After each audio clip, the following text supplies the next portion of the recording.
ಇದಕ್ಕೆ ಬಿಜೆಪಿ ಸರ್ಕಾರದ ಸ್ಕೀಮ್ಗಳೆಲ್ಲ ಕಾಂಗ್ರೆಸ್ದವರು ಹೈಜಾಕ್ ಮಾಡ್ತಾ ಇದ್ದಾರೆ. ನಮಗೆ ವಿಮಾನ ನಿಲ್ದಾಣ ಮಾಡಿದ್ರು, ವಿಮಾನ ನಿಲ್ದಾಣ ಎರಡನೇದ್ದು ಒಂದೇ ಭಾರತ ಟ್ರೈನ್ ಜಿಲ್ಲೆಗೊಂದು ಕೊಡ್ತೀನಿ ಅಂತ ಅಶ್ವಿನಿ ವೈಷ್ಣವ್ ಹೇಳ್ತಾರೆ. ಇಲ್ಲಿ ಸಚಿವರು ಕೂಡ ಮನವಿ ಕೊಟ್ಟು ನಾವು ಅಣ್ಣವ್ರೆ ನೋಡ್ರಿ, ಕಾಂಗ್ರೆಸ್ನ ಮುಖಂಡರಷ್ಟು ಮನಸ್ಸ ನಮ್ಗೆ ಸಾಣದಿಲ್ಲ.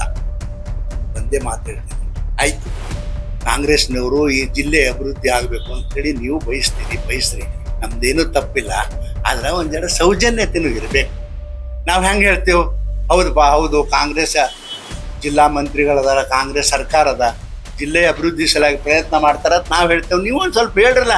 ನಾನು 2025 ಟ್ರೈನ್ ಬರೋದ್ರಾಗ ನಾ ಪತ್ರ ಬರ್ದೀನಿ, ನಾನು ಬಿಜಾಪುರ ಜಿಲ್ಲೆಗೆ ಬೇಕು ಅಂತ ಹೇಳಿ. ಬೇಕಾದ್ರೆ ನಾಳೆ ನಾ ತಂದು ನಿಮಗೆ ಕೊಡ್ತೀನಿ ಎಲ್ಲರಿಗೂ ಒಂದು ಪತ್ರ.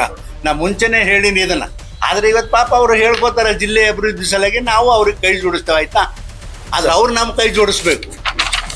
ಆಮೇಲೆ ಏರ್ಪೋರ್ಟ್ ವಿಷಯದಾಗ ನೋಡ್ರಿ, ಯಡಿಯೂರಪ್ಪಣ್ಣನ ಕಾಲನ್ನ ಹಿಡಿದು ಅದನ್ನು ಏರ್ಪೋರ್ಟ್ ಮಾಡಬೇಕು ಅಂದವರು ನಾವು, ಫೌಂಡೇಶನ್ ಹಾಕಿದವ್ರು ನಾವು, ಜಾಗ ಕೊಡಿಸಿದವ್ರು ನಾವು, ಎಲ್ಲನೂ ನಾವು ಕೊಡಿಸಿದೆವು.